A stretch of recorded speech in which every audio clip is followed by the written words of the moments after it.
नमस्कार दोस्तों, आप सभी लोगों को स्वागत है हमारे यूट्यूब चैनल इलाहाबाद पीसीएस पे। आज हमारा सेकंड डे है मेंटरशिप प्रोग्राम का, ठीक। और आज की क्लास में हम डिस्कस करेंगे कि ज्योग्राफी में और हिस्ट्री में स्टार्टिंग का जो सेकंड डे का टारगेट रहेगा वो क्या क्या रहेगा और वो कौन से इंपॉर्टेंट एरिया रहेंगे जहाँ से आपको क्वेश्चन निश्चित है कि आते ही आते हैं आपके प्रीलिम्स एग्जाम में, ठीक। तो देखिए, आज हमारा जो डिस्कशन एरिया जो रहेगा ये रहेगा ज्योग्राफी के लिए और किसके लिए, हिस्ट्री के लिए, ठीक। इन दो सब्जेक्ट के लिए ये दोनों ही आपके बहुत ही ज्यादा प्रोमिनेंट टॉपिक्स हैं यूपी पीसीएस प्रीलिम्स के लिए भी और यूपी पीएससी आरओ एआरओ के लिए भी। यहां से आपको निश्चित है कि हमेशा आपको कम से कम 15 से 20 क्वेश्चन ज्योग्राफी में भी और 15 से अप्रॉक्स 20 या फिर मैक्स टू मैक्स 25 तक क्वेश्चन आ जाते हैं कहां से, आपके हिस्ट्री वाले हिस्से से, ठीक। तो अब देखिए, जो ज्योग्राफी का हिस्सा है आज हम इसमें जो टारगेट रखेंगे, इसमें फोकस आज हम करेंगे मेनली इंडियन ज्योग्राफी पे, ठीक है। और इंडियन ज्योग्राफी में आज हम उन हिस्सों को देखेंगे जहां से क्या सबसे ज्यादा क्या होते हैं, प्रोबेबल चांसेस रहते हैं क्वेश्चंस के आने के। तो इसमें हम स्टार्ट करेंगे, आज का जो हमारा टारगेट है वो रहेगा जैसे कि कुछ बॉर्डरिंग कंट्रीज हो गई, है ना, ये आपकी हो जाएंगी बॉर्डरिंग कंट्रीज। सोर्सेज हमने कल बताया था इसके लिए, लूसेंट से आप लोग ज्योग्राफी को देख सकते हैं। लूसेंट के साथ साथ अगर आप एनसीईआरटी देखना चाहते हैं 11th 12th क्लास के, 6 से लेकर 12th तक नहीं देखनी है, अगर देखने का मन कर रहा है कुछ कॉन्सेप्चुअल क्लियरिटी के साथ, तो आप एनसीईआरटी देख सकते हैं 11th और 12th क्लास की, वरना उसको आप इग्नोर भी कर सकते हैं आराम से। आपका यहाँ से लूसेंट से और इसके साथ साथ घटना चक्र में जो लेटेस्ट वाली जो घटना चक्र आ रही हैं, तो इसमें क्या रहा है कि क्वेश्चन से पहले जो लोग 1 से 1.5 पेज का कंटेंट दिए रहते हैं, वहां से आपकी जो चीजें रहेंगी अच्छे से तैयार हो जाएंगे और फिर आप उसको प्रैक्टिस करते रहिए घटना चक्र में। और भी ज्यादा अगर मन कर रहा पढ़ने का तो परीक्षा वाड़ी की किताब आती ज्योग्राफी की, आप उसको लेकर के आराम से वहां से देख सकते हैं, ठीक। तो बॉर्डरिंग कंट्रीज कुछ हो जाएंगी आज के हमारे टारगेट एरिया में, जो बताया जा रहा है क्या क्या आएगा एग्जाम के लिए आपकी इंपॉर्टेंट।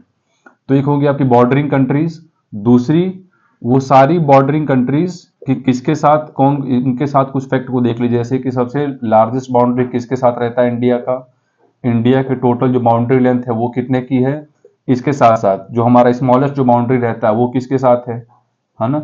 इस तरीके के कुछ क्वेश्चन को, जैसे जो हमारे स्मॉलेस्ट बाउंड्री लेंथ है वो किसके साथ है, अफगानिस्तान के साथ। उसी तरीके से लार्जेस्ट भी है, लार्जेस्ट हमारे साथ बांग्लादेश के साथ है, ठीक। और फिर टोटल कितनी बाउंड्रीज बनती हैं, कितने इंटरनेशनल है, कितने नेशनल हैं।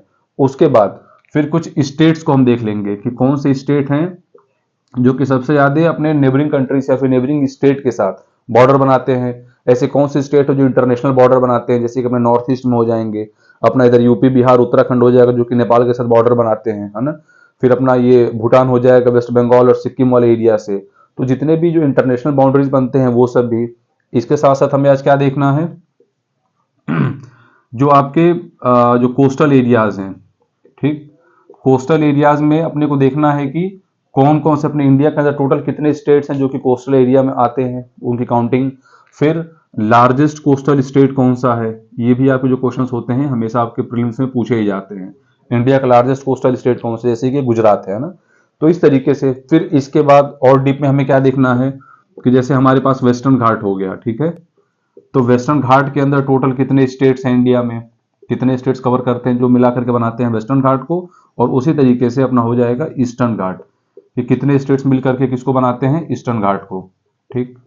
तो ये सारे क्वेश्चन, तो ये जो अपनी टोटल जो बाउंड्री वाली जो कंट्री है, बॉर्डरिंग वाली, स्टेट्स के रिस्पेक्ट में भी कंट्री के रिस्पेक्ट में भी। फिर जो कोस्टल एरिया, टोटल कितने कोस्टल स्टेट्स हैं कंट्री के अंदर अपने। फिर वेस्टर्न घाट में टोटल कितने स्टेट्स मिलकर बनाते हैं, ईस्टर्न घाट को टोटल कितने स्टेट्स मिलकर बनाते हैं। इसके बाद देख लीजिए जो अपना हाईएस्ट जो पॉइंट होते हैं, ठीक है, हाईएस्ट पॉइंट ये किसके रिस्पेक्ट में, जैसे कि हमें पूछ लिया एग्जाम में कि वेस्टर्न घाट का हाईएस्ट पॉइंट कौन सा है, ये हमें पता होना चाहिए। ईस्टर्न घाट का हाईएस्ट पॉइंट कौन सा है, ये भी पता होना चाहिए। अरावली का हाईएस्ट पॉइंट कौन सा है, इसको देख लेना है।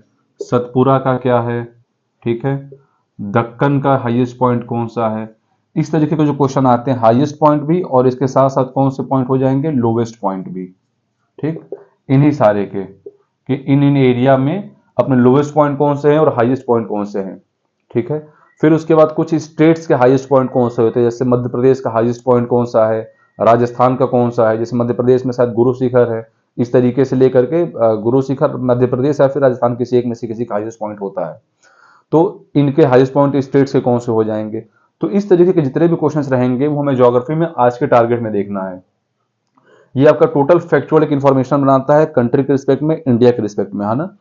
तो ये बॉर्डरिंग वाले हो गए, इनके साथ कोस्टल एरियाज हो गया, वेस्टर्न घाट का हो गया, ईस्टर्न घाट का हो गया, और जितने भी जो एरिया आपके बताए जा रहे हैं आपके एग्जाम के लिए मतलब अटमोस्ट इंपॉर्टेंट एरिया है। ठीक, ये बहुत ही ज्यादा इंपॉर्टेंट है, क्योंकि देखिए मेंटरशिप वाले प्रोग्राम में आपको ये बताया जाएगा कि आपको कौन कौन से हिस्सों को कवर करना है ताकि प्रीलिम्स के अंदर आप अच्छा खासा मार्क्स जो है स्कोर कर ले जाए।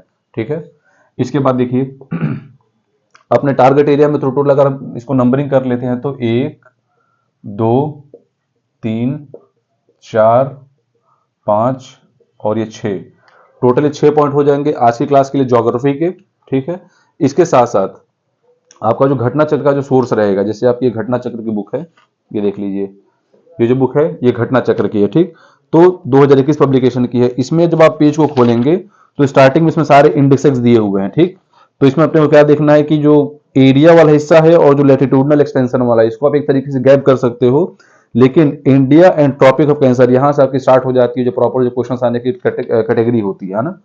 तो इसमें जैसे कि अब ये भी अपने को देख लेना है कि जो कन को ऐसे कौन कौन सी स्टेट्स हैं। ठीक है, वो कौन कौन सी स्टेट्स हैं जो कि ट्रॉपिक ऑफ कैंसर को क्या करते हैं, टच करते हैं इंडिया में। ये आपको बहुत ही इंपॉर्टेंट है। और आजकल जो क्वेश्चन आ रहे हैं वो पॉजिटिव वे में नहीं आते, आपको क्वेश्चन पूछ लेगा कि ऐसे कौन से स्टेट्स हैं जो ट्रॉपिक ऑफ कैंसर से पास नहीं होते हैं। तो अपने को जब ये पता रहेगा कौन कौन से पास होते हैं तो फिर उसके अलावा जो क्वेश्चंस में आएंगे वो अपने जो होते हैं वो पास नहीं होते ट्रॉपिक ऑफ कैंसर से। तो इस टाइप के क्वेश्चंस आपके हो गए। फिर इसके बाद आप टारगेट में क्या देख सकते हो, इंडिया की सारी एक्सट्रीम पॉइंट्स। ठीक है, extreme points in the sense कि इंडिया का सबसे नॉर्दर्न पॉइंट कौन सी है, सबसे सदर्न पॉइंट कौन सी है, सबसे ईस्टर्न पॉइंट कौन सी है, सबसे वेस्टर्न पॉइंट कौन सी है। इस तरीके के पोर्शन को आप आज के टारगेट में कवर कर सकते हो। तो ये जो आपका टोटल रहेगा ये आपका आज का टारगेट है किसका, ज्योग्राफी के लिए, और ये आपका बहुत ही इंपॉर्टेंट है आपके एग्जाम के पर्सपेक्टिव से भी। ठीक, इसके बाद देखिए जो हम हिस्ट्री का टारगेट देखेंगे उसको देख लेते हैं। हिस्ट्री भी चूंकि इंपॉर्टेंट पॉइंट है अपने एग्जाम के लिए, और हिस्ट्री में सबसे ज्यादा इंपॉर्टेंट कौन सा होता है आप सभी लोग को पता है कि मॉडर्न हिस्ट्री सबसे ज्यादा इसकी क्या होती है, इंपॉर्टेंट पॉइंट होती है। तब देखिए हम हिस्ट्री को डिस्कस करते हैं। तो हिस्ट्री में हम स्टार्ट ही करेंगे मॉडर्न हिस्ट्री से, है ना। हिस्ट्री में कहां से स्टार्टिंग होगी, मॉडर्न हिस्ट्री से। और मॉडर्न हिस्ट्री में हम स्टार्ट करेंगे प्रॉपर कहां से, उस एरिया से जो कि आपके एग्जाम में वहां से क्वेश्चन आपको हमेशा 1 से 2 क्वेश्चन देखने को मिलते हैं, जो कि आपका कौन सा टॉपिक होता है, advent of Europeans. Advent of Europeans. अब इसमें हम लोग को ये पता करना है कि जैसे इंडिया के अंदर जो भी यूरोपियंस आए थे, पोर्टुगीज, डच, फ्रेंच, डेन्स और आपका वो स्पेनिश, तो इस फॉर्म में जो इंडिया में अंदर जो एंटर किए थे लोग वो कौन कौन से थे। ठीक है, जैसे कि यहाँ पे हो गए पोर्टुगीज, डच, इंग्लिश और फ्रेंच। फिर इसके बाद क्वेश्चन क्या पूछ लेता है कि जो फैक्ट्री का जो स्टेब्लिशमेंट था कंट्री के अंदर, किसका, फैक्ट्री का जो स्टेब्लिशमेंट था वो कौन कौन पहले किया था। जैसे अब जरूरी तो है नहीं कि पहले पोर्तुगीज फिर डच फिर इंग्लिश फिर फ्रेंच आए तो फिर इसी फॉर्मेट में वो लोग फैक्ट्री का एस्टेब्लिशमेंट भी किए हों। तो ये जो क्वेश्चन आपको पूछ लेता है कि एडवेंट ऑफ यूरोपियंस मतलब कौन किस क्रोनोलॉजी में आया, उसके बाद उन्होंने फैक्ट्री को जो अपनी सेटअप करी वो किस फॉर्मेट में करी, सबसे पहले किसने किया, फिर उसके बाद फिर उसके बाद फिर उसके बाद, इस तरीके से पूरा पैटर्न आपका चलेगा। और ये आपका क्वेश्चन हमेशा आता है मैच द फॉलोइंग करने के लिए भी, या फिर पूछ लेगा कि सूरत के अंदर सबसे पहले फैक्ट्री किसने स्टैब्लिश करी थी, तो उसका आपको ऑप्शन दे देगा चारों का, पोर्तुगीज, डच, इंग्लिश, फ्रेंच, उसमें से आपको क्या करना रहेगा, टिक करना रहेगा। तो इस वाले फॉर्मेट से क्वेश्चन आता है मॉडर्न हिस्ट्री में। तो हमें को स्टार्ट करना है इसी वाले पोर्शन से, एडवेंट ऑफ यूरोपियन से। इसके बाद हमें कुछ जो इंपॉर्टेंट जो फैक्चुअल जो चीजें होती है, जैसे कि आप देख लो इसमें आपका आ जाता है पिट्स इंडिया एक्ट। ठीक है, पिट्स इंडिया एक्ट एक आप इसको देख सकते हो, इसके अंदर जो भी एक्सट्रीम जो पॉइंट्स रहेंगे उसको देखना है। इसके बाद रेगुलेटिंग एक्ट, ये सब आज के टारगेट में है अपने, रेगुलेटिंग एक्ट। ठीक, इसमें भी सारे नहीं देखने, जिसके जिसके अंदर कुछ मेजर जो चेंजेस हुए रहेंगे उसी को देखना है, मतलब जिसके अंदर कोई ऐसा चेंज हुआ हो जो पूरे कंट्री के रिस्पेक्ट में हुआ हो उसको देखना है। इसके बाद हमें क्या देखना है, चार्टर एक्ट। ठीक है, और चार्टर एक्ट में सबसे ज्यादा इंपॉर्टेंट कौन सा हो जाता है, 1813 का।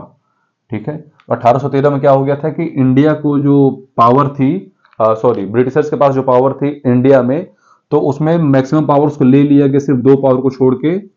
एक कौन सा पावर दी उन लोग के पास रह गया था, ट्रेड इन टी, और दूसरा ट्रेड विथ चाइना।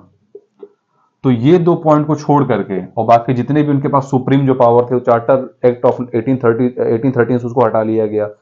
फिर इसके बाद चार्टर एक्ट ऑफ, जब उसकी बात हो ही रही है तो 1833 का चार्टर एक्ट भी इंपॉर्टेंट है। ठीक है, तो 1813 का और 1833 का तो आप लोग को पता होना ही चाहिए। तो एडवेंट ऑफ यूरोपियंस वाला जो हिस्सा हो गया ये, इसके साथ साथ Pitt's India act, regulating act और चार्टर एक्ट, ये अपने क्या रहेंगे, इंपॉर्टेंट रहेंगे मॉडर्न हिस्ट्री में।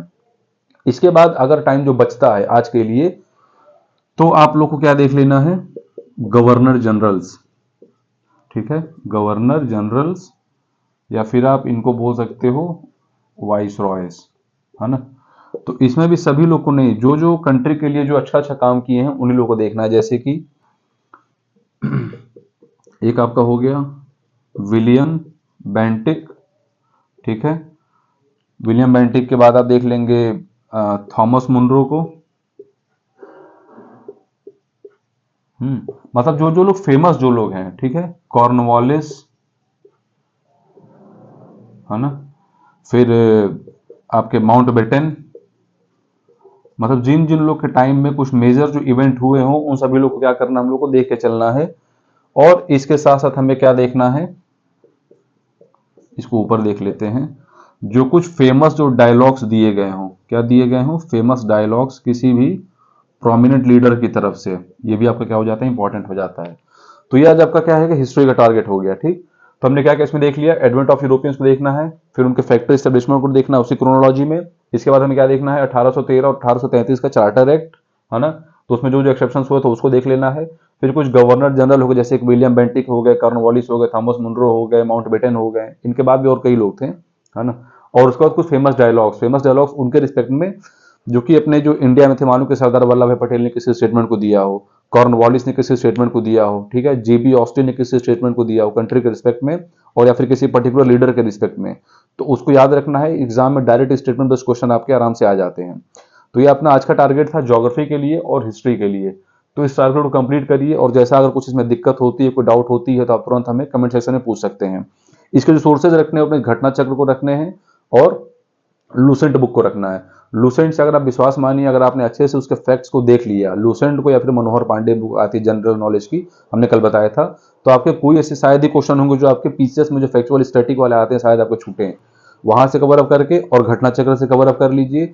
और ज्यादा अगर डिटेल में मन कर रहा है पढ़ने का, क्योंकि आजकल पैटर्न भी बदला हुआ है, तो उसके लिए आप क्या देख सकते हैं, परीक्षावाड़ी की जो किताब आती है उसको भी आप रेफर कर सकते हैं, बाइलिंगुअल आती है वो, ठीक है।